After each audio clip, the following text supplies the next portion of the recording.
So, welcome everyone. Thank you so much for joining us. It's lovely to have you here, and I know that some people are also following through our Facebook Live. So, welcome to them as well. Today, we have the honor to have Jennifer Wilhoit. She wrote the article "The Ecology of Grief" for us at Wimblu. Jennifer, she's a published author, she's a spiritual ecologist, and she's the founder of Tea Arbor Stories. So, one of her practices is that she supports people's creative and healing processes by drawing from nature's wisdom. And her clients variously call her their mentor, healer, editor, guide, among others, I bet. um, Jennifer is also a longtime hospice volunteer, which inspired deeply her piece at Wimblu. And her books, articles, and blogs focus on the human-nature relationship. In particularly, she has been researching and developing her practice around this inner and outer landscape philosophy for over 25 years. So, welcome, Jennifer. The floor is yours, and yeah, we're here to be guided by you today.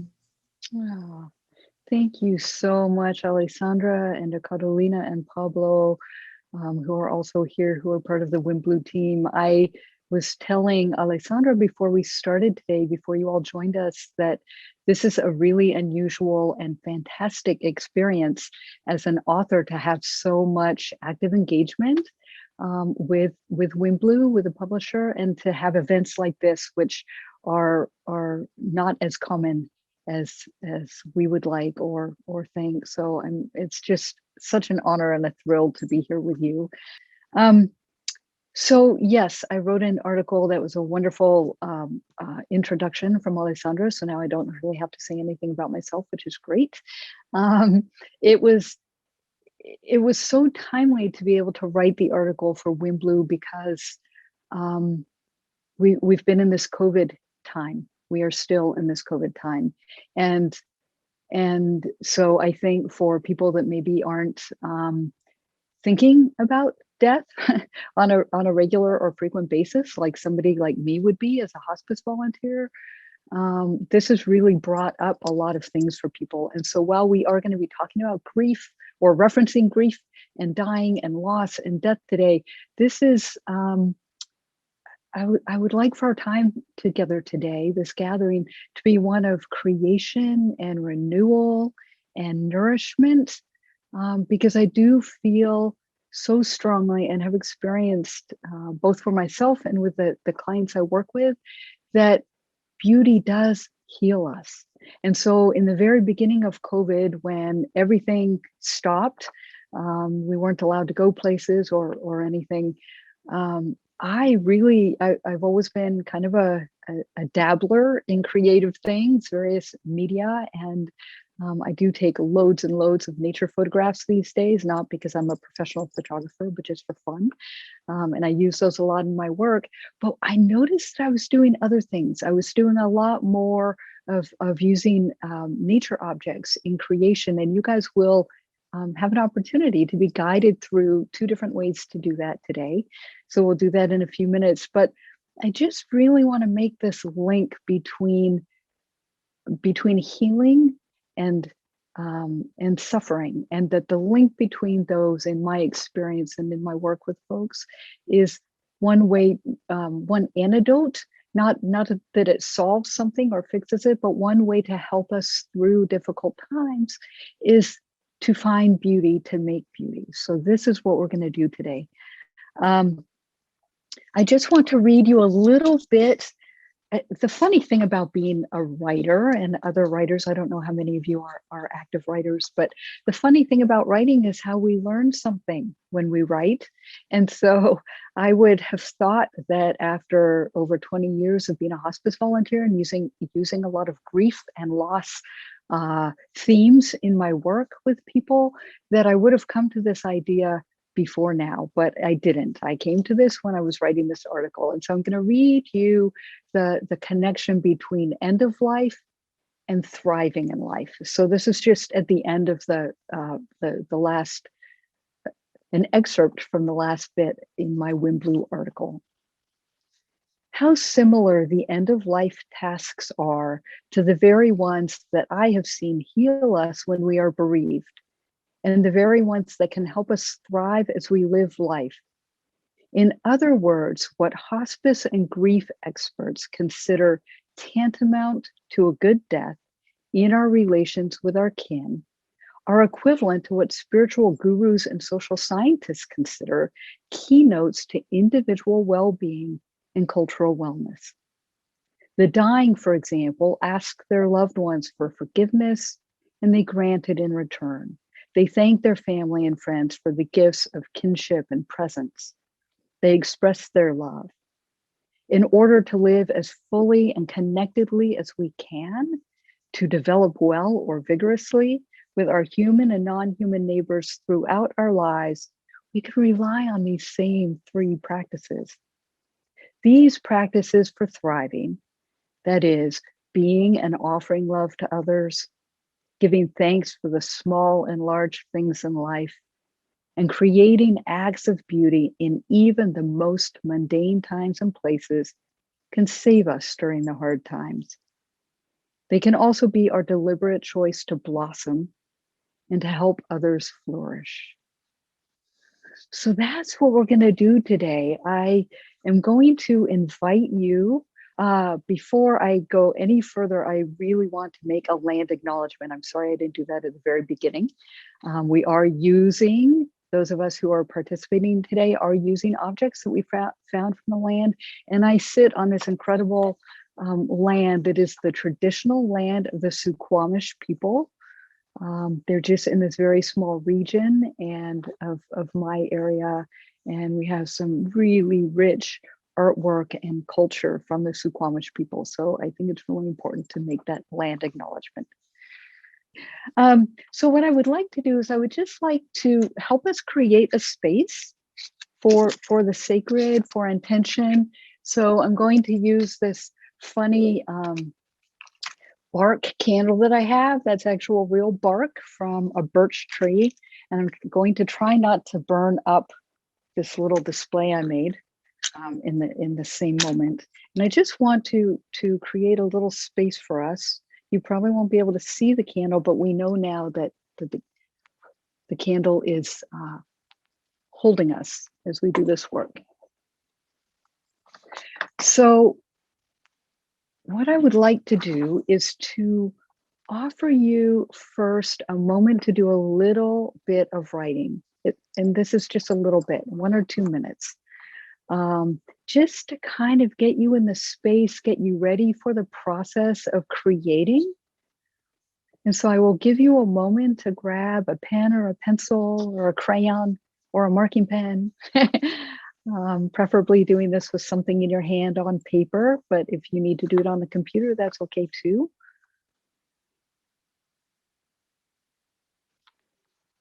And so what I would like for you to do, and this is not this whole process, both this writing process that we're going to do, where we're trying to set an intention individually, our individual personal intention for the moment, and also the beauty making ritual is not about outcome. It's not about writing correctly or spelling correctly or having the proper grammar. And I want to be really clear that if your first language is not English, please feel comfortable, feel free to write in whatever language works for you. A few weeks ago, I led an international week-long series of events internationally, and a man from Germany said, whose English was flawless, said that on the very first day that he got a little stuck at the beginning with the writing because he wanted to express himself very thoroughly, and he wasn't able to do that in English. I said, "I'll write in German. No one's going to see this. It's okay." So whatever language works for you, please feel free. So what I would like for you to do is just take a minute or two and just think about maybe a person who is special to you. That person can be living or deceased, someone you care about, or an event that has been meaningful to you. And just begin writing about that. The important thing is to identify just something really simple or somebody very simple, that you would like to honor as you make your beauty today. So I'm just going to give you a minute or two to do that. So this is something you could do for a long time or just for a minute, but I'm going to gently bring you back with the chime. So if you're writing, go ahead and put your pen down. And just, if you're comfortable, close your eyes for a second. Pause and breathe. When you're ready, come back. So now I would love for you to write a really short, simple, clear intention. And what I mean is, this is a practice, and I'll say this again, maybe 8 or 52 times in our hour today, that this is something we can do every day. So your intention can be very tiny, because some of you may have never done something like this before, or maybe some of you are experts at making nature objects, mandalas or altars. But just for this moment, why are you going to do this little practice? Why are you going to do this little ritual? Who is it? So maybe it's the name of who you're thinking about as you do this. Maybe it's some life transition you're in. You just want to be grounded for a few minutes. Just a short, simple statement.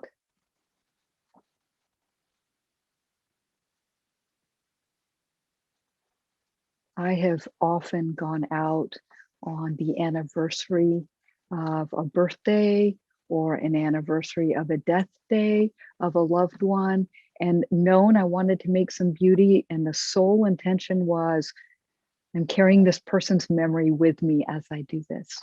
And if we have time at the end, I can show you some examples of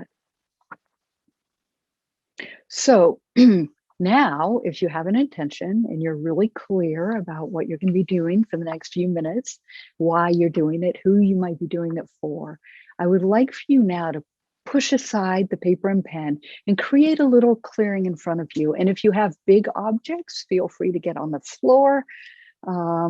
I have created a tiny little space here that is going to be my working space, and we'll see what the sunshine does. And I hope you all can see this well enough. Pull it back a little bit. So this is something I made the other day. It's just there for a minute.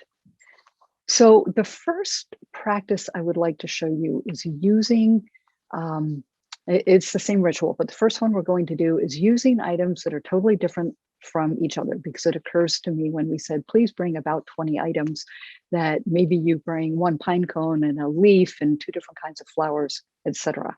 So I will show you that first, and then I will show you a second version using some similar kinds of items in the same spot. So the first thing is having some place to do this. And I want to be really clear that I've done this a lot outside, in the dirt, on grass, in hail, in mud. I just made something out of snow the other day with some leftover snow. I made a spiral shape and planted some weeds inside the spiral. And anyway, so for today, I'm just using this kind of rugged looking piece. So you have your surface and you have 20 objects, and you can see all of your objects right in front of you.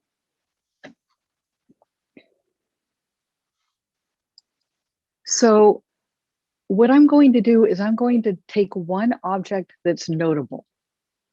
And I'm taking the biggest object because it needs to be on the bottom. I'm going to run out of room if I try to put this on top, and I'm going to cover other things up. And what I'm going to attempt to do, and I see that this is a little camouflaged, which is okay. I'm creating a low contrast visual situation here. What I want to do is I just want to layer these random items that I have, and I'm going to do it so it faces you. If I were doing this for myself, I would have oriented this the other direction, because I'm going to have it anyway. So I'm going to create it so it's facing out toward you.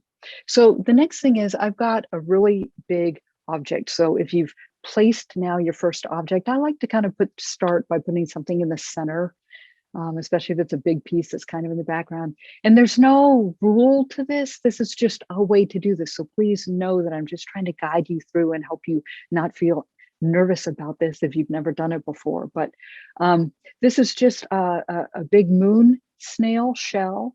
And I'm just putting that on the edge because it's kind of big and I want it a little bit out of the way. And so now I'm going to take some other big items and I'm going to just put them along the side. And what I would ask you to do is create something that feels good to you.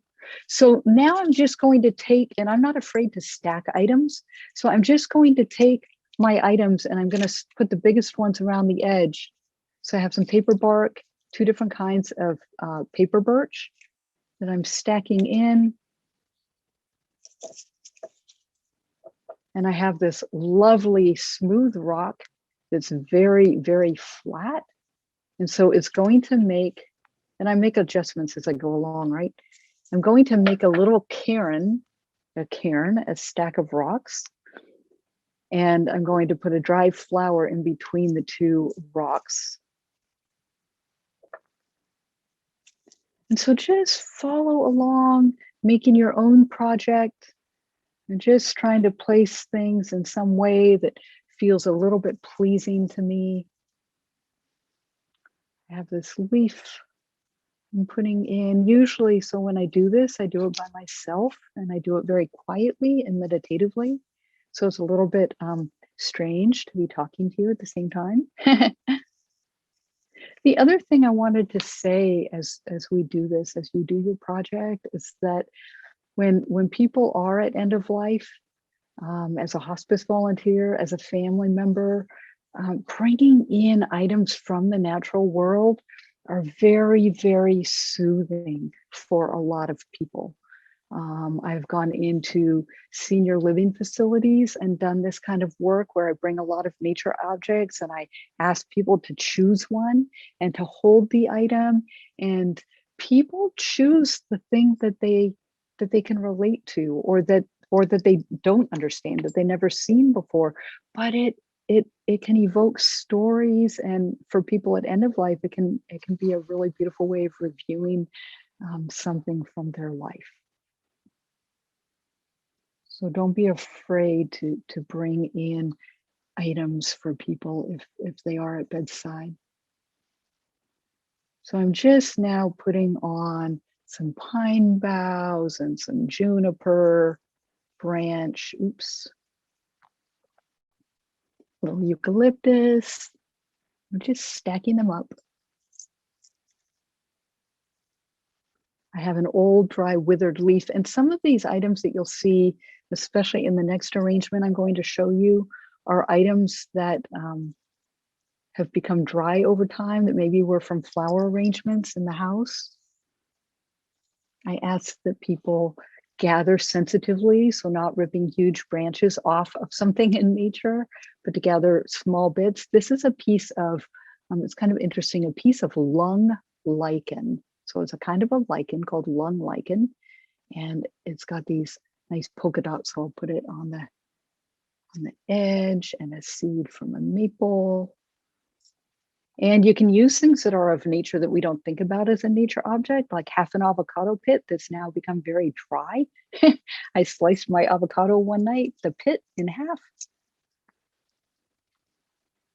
And now I'm about to place my 20th item, which is a little dry, unopened green bud of a flower.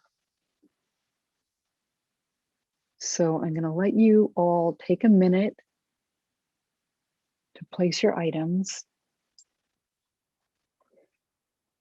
Ooh, wow, Alessandra. Oh, Melissa, look at the colors you have. Oh, this is fun.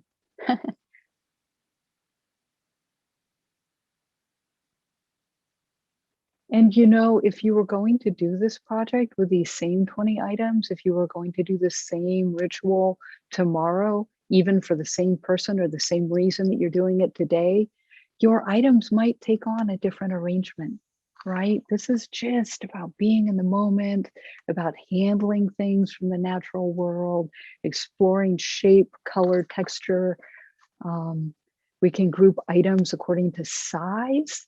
We can stack them. We can have them spread out very wide. I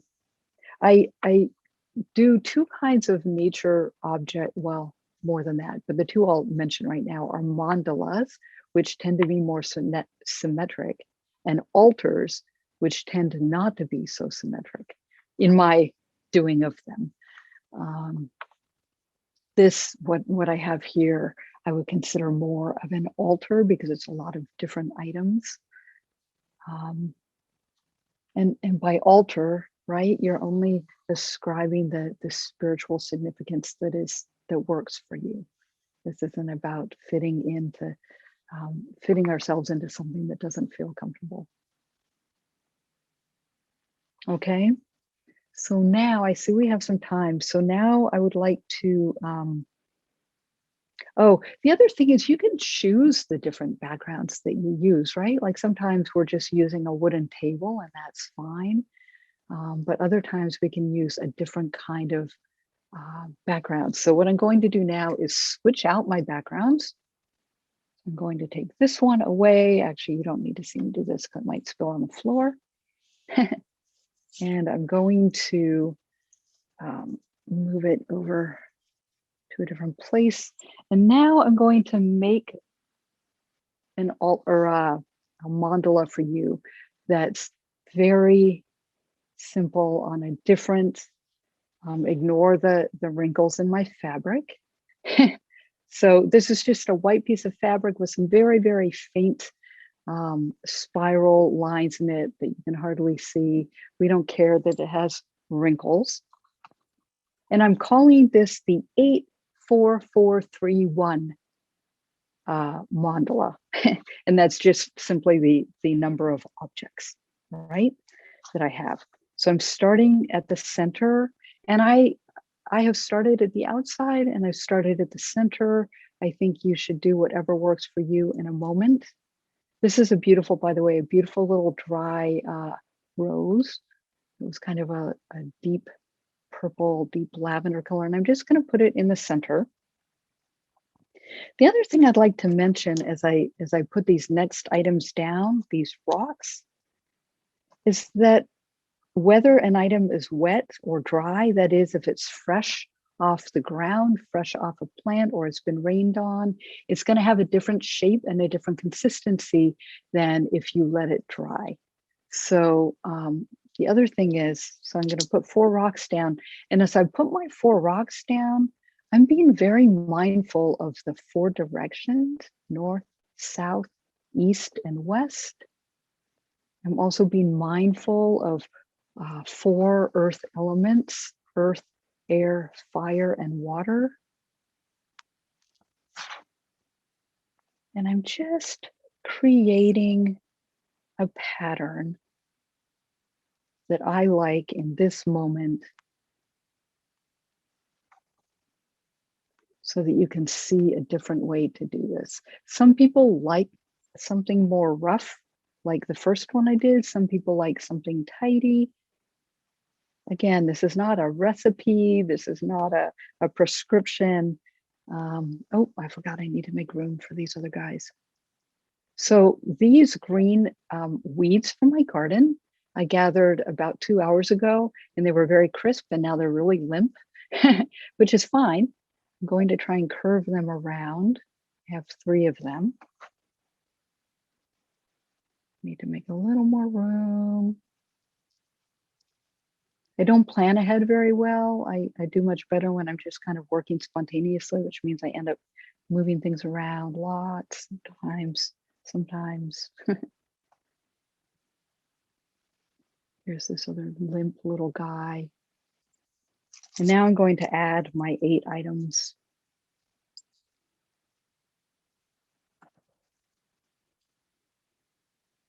Often I make a round shape, but I've made spirals. I've used, only pine cones or only rocks. Sometimes I tried to make a circle and it turns out being a square. That's okay. So this is using some items from a bouquet, a rose that I pulled the petals off after it dried. And so now when you have your creation, what I would like for you to do, and I'm going to try and hold this up. Oops, but the rocks are going to roll. Everything will spill if I do this. So you can see it well enough, I think. So this is just a moment of being with your objects. And I would encourage you to take a photo of the creation you've made. Most of you have a phone with a camera. But if you take a photo, it then helps you remember over time what you made. If you did it for somebody or whatever your intention was, you can remember that intention again later. You can share it with people if you choose or keep it private.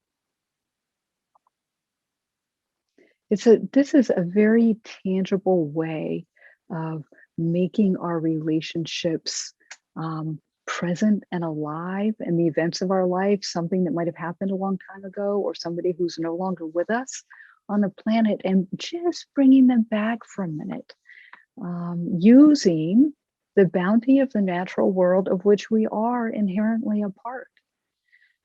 We're a part of nature, and sometimes we forget that. And this is another way of grounding us and connecting us to Earth, which I feel and believe as a spiritual ecologist is really our source, and it's what sustains us physically, of course, but also mentally and emotionally and spiritually.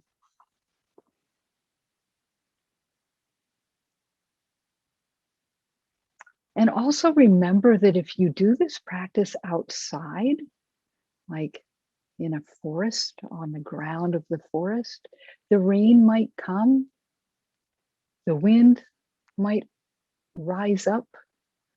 People, if you're near a trail, like I have done sometimes, making these kinds of projects outside, people will come by, dogs come by. I had an experience the other day trying to make something outside with some pine boughs, and the dogs who never visit from next door decided to visit.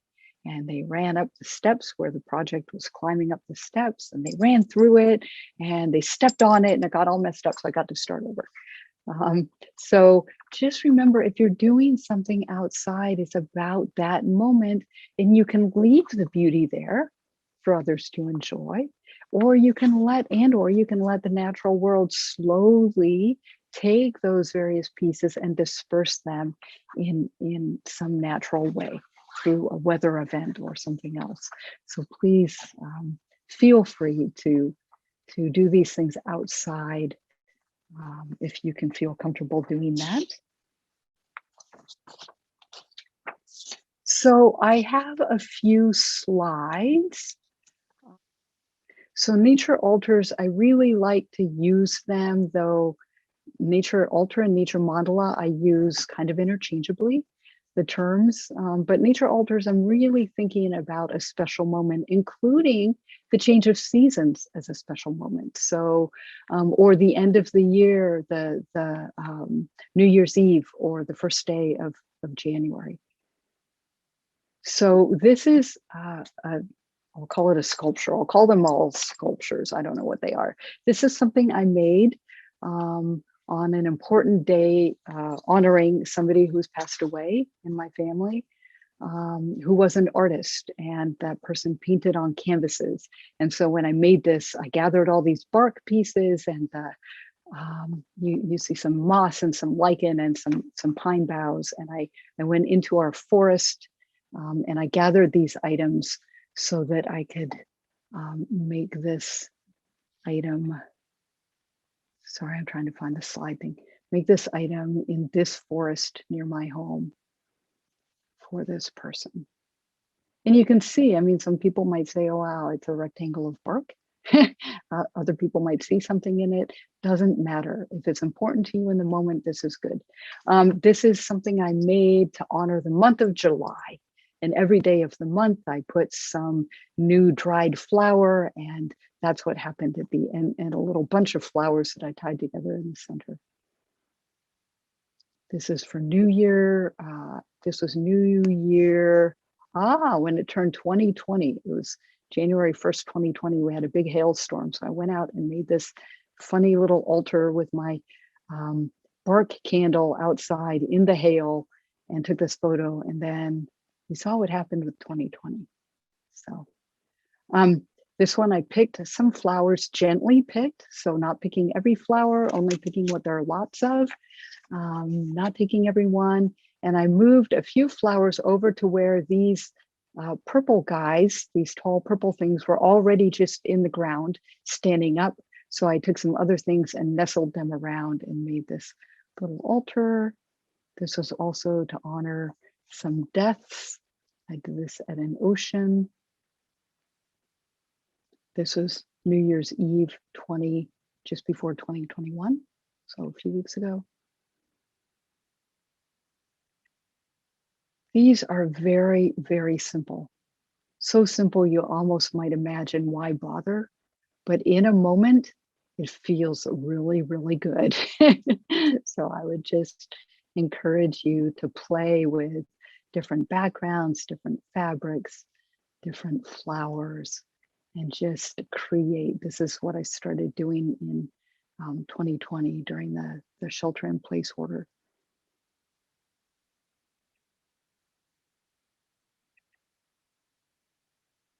This one, I thought I was making it round, but I had to add those maple leaves and then it turned into a square, but it's okay. So that is my. I was wondering if you could speak a little bit about your experience of using these kind of things, either in the hospice or through these processes that you support in your project Tea Arbor Stories. So maybe you can tell us a little bit of how it looks or how it has looked for you in real life, like what effect it has brought to some people. Yeah. Okay, thank you. Yeah, that's a good question. And we don't have, I could talk about this 24 hours a day for weeks and weeks, right? So I'll try and just give you a few examples from the parts of my life. So in hospice work, I think one thing I've really learned over time is that something that I think is beautiful or interesting is not what matters. All I do is provide some objects, and the person, maybe it is actually the person who is dying, or maybe it's their family who just needs something very soothing or beautiful or comforting, or simply a distraction for a few seconds from the difficulty that they're facing and the emotions that they're having. But I have seen, so there's a woman I worked with. She was a patient. She was dying. I was her volunteer, and she lived in a group setting, and I went to visit her, as I did every week for about a year, actually. And one thing is I'm always eager to get people outside if they're interested or willing, especially if they're living inside a place where they don't really have good access to windows or seeing what's outside. And so this woman, she always wanted to go out. As soon as she'd see me, she would light up because she knew that was her ticket out the door. And so we got her situated in a wheelchair, and I pushed her out the door, and she took me on a tour. And she taught me things I can't even begin to tell you about what was in bloom. It happened to be late winter when I started working with her and serving her. And so we went out and we watched together the springtime unfold and the summer unfold. And she taught me names of plants. She had apparently a big yard. She was a businesswoman. She was actually an accountant for the IRS. And I can only say that because she's been deceased for a long time. So it's okay now to mention something about somebody I've been with. But yeah, she worked as an accountant for the IRS, which I think about as a very kind of in your head, very linear, very set kind of occupation in her life. But she was really connected in with the natural world. And so I watched her bloom like a flower that springtime as she engaged. She would make me stop and, just like, stop now. And we'd stop, and she'd reach over and she'd point to something. And if she couldn't reach it, I would get in the bushes and get all dirty, and I would find the thing that she was pointing at, and we would talk about it. And she told me stories. So that's one way. It's just really direct contact. And also, I was going to say direct contact with the natural world, but also with the weather. You know, when the sun was in her eyes, or when it was warming her face, or when it was too chilly and she needed 2 blankets. Those are all ways that she was remembering her connection to the natural world. So we don't know, I never know what's important or what's beautiful to somebody else. So that's in the hospice world, one example. But then in my professional work, I use the natural world all the time. And sometimes it's directly by getting people outside. Even on Zoom, we do this where we leave our computers, we create an intention, we go outside with a particular idea of what we're going to do. And then we go out and do a simple activity, keeping that intention in mind, and then coming back to the Zoom screen and sharing about that experience. But also obviously in times where we can get outside together, it's about offering people an opportunity to take a walk and to notice what's happening around them, again, with an intention. But also I use a lot of nature images as well as nature objects, like what we did today with the nature objects, but also nature photos with sometimes writing prompts, so that people have an opportunity to look at something. And maybe it's a photograph that's very, I don't have my stack with me of photos, but something that's very abstract. Like I get very close into a flower and I snap the photo. And I've used one particular flower image a lot, which is it's actually an echinacea flower. And if you know what that looks like, it has a lot of kind of pokey things that stick up in the center of it. And I got very close in and took this very clear shot of the echinacea. But because it happens to be red and yellow, a lot of people look at it and think it's birthday candles or some other kind of candles, or candles in a sanctuary or in a monastery or in a temple.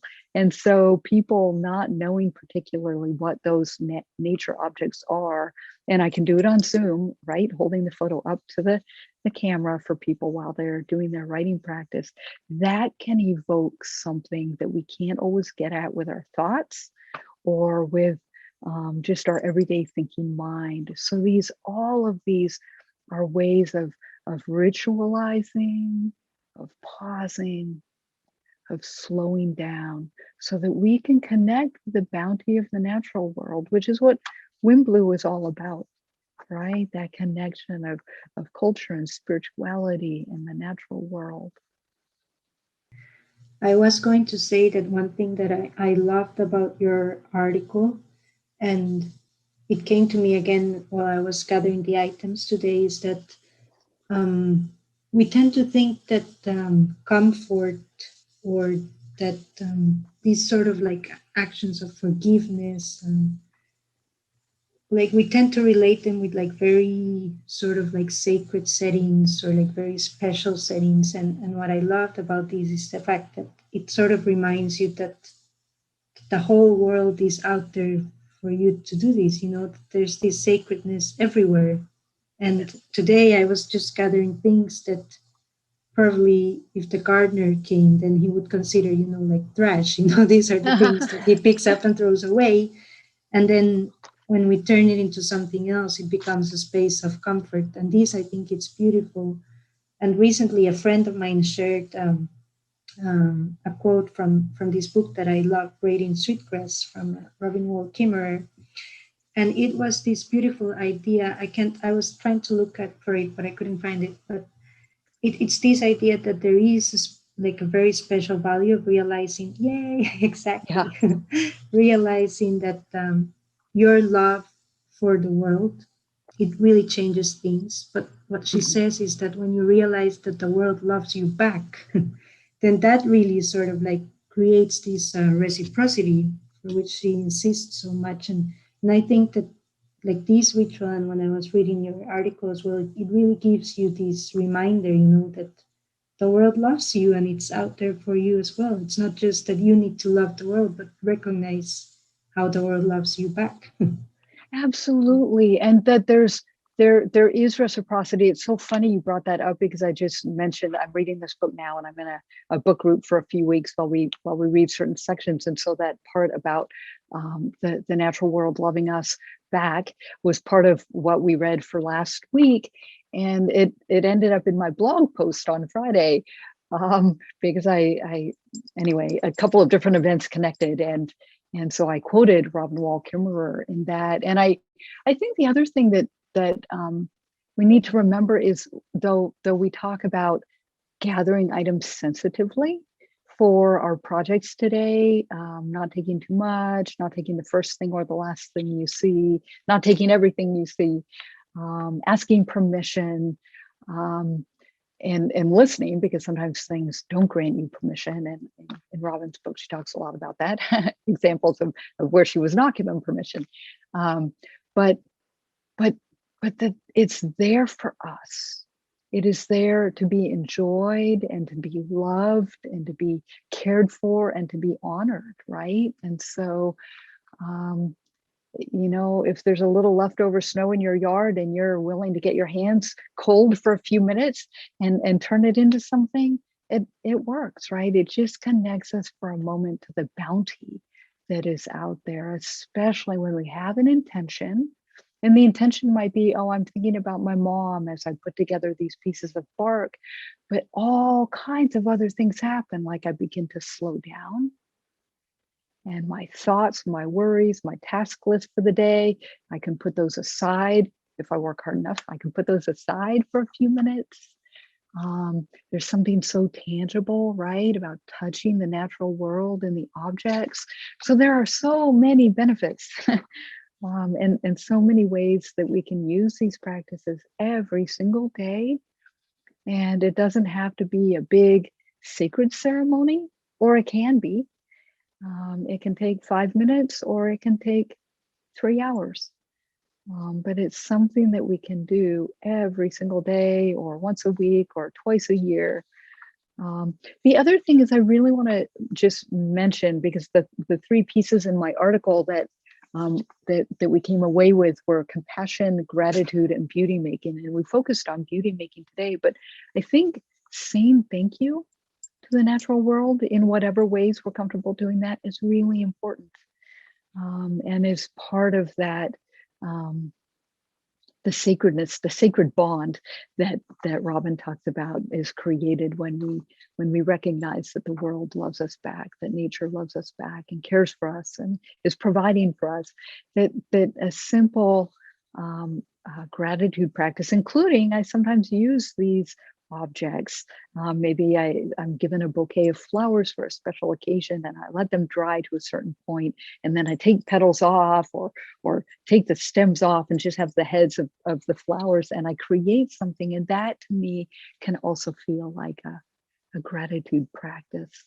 And compassion is all through it, because if you love the natural world, or you love the items that you're touching, or you love the person or the event or the thing that you're honoring in your creation, they're all linked, right? So it can feel good, especially when we need nourishment. If we're sad, or we're grieving, or we're adjusting to the absence of somebody or something in our lives, we've got this way we can reconnect again. Yeah. I want to comment. This has been a really nice talk, and I want to thank you, Jennifer, because it's been really enriching. I feel like really good now. And this topic about the rituals, I think, is so important to look and not rationalize everything, and try to make every day like a gift. So it's really funny that you mentioned the gratitude thing, because I've been practicing in the last weeks, like coming to my balcony every afternoon with my nephew, which he lives with us, and just saying thank you, showing that to a kid. I was like thinking one of these days, how can I, because I'm not a religious person, and but I'm a nature guy. So I was like, okay, I have to kind of connect this. So I've been practicing coming to every day to the balcony, looking at the sun coming down, like in the last 15 minutes sunlight, and just saying thank you with my nephew. And he's kind of like, so he closes his eyes and says, thank you, and that's pretty much like, we go over the day, what you did, what I did, and we kind of talk a little bit. And it's a period of time that I don't have to like rationalize, or, oh, I'm wasting time, or it's kind of, it feels so good to just, say thank you to the world, to the universe. And it's something that our society is lacking. We have Yes.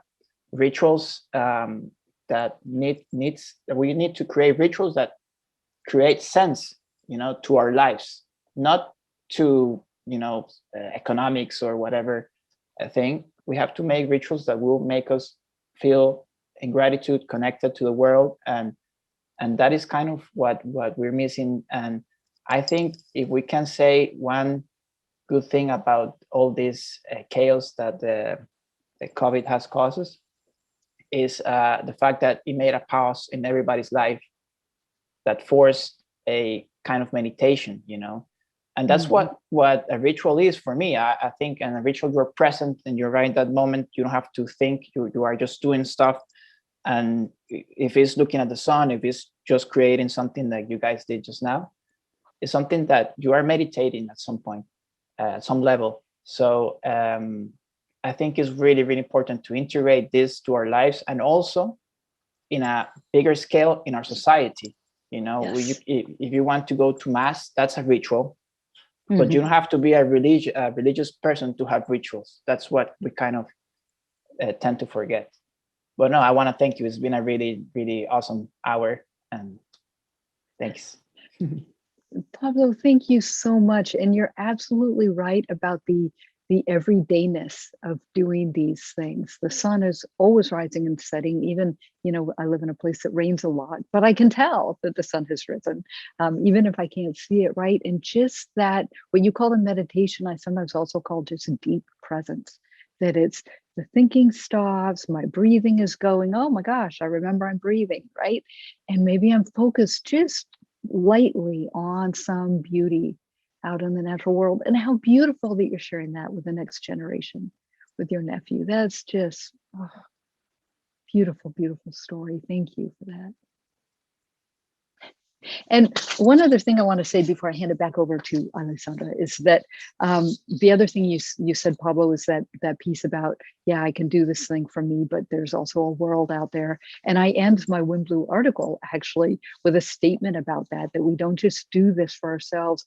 We do this because we're all interconnected. And so when we do it for one person or two people, then we can be doing it in kind of with that idea that we're doing it on that for the betterment of all of us, right? That we are all in this together. So let's all share in the bounty of what's there. And not everybody wants to make beauty, so I'm happy to take somebody else's turn and to make something pretty and to share it.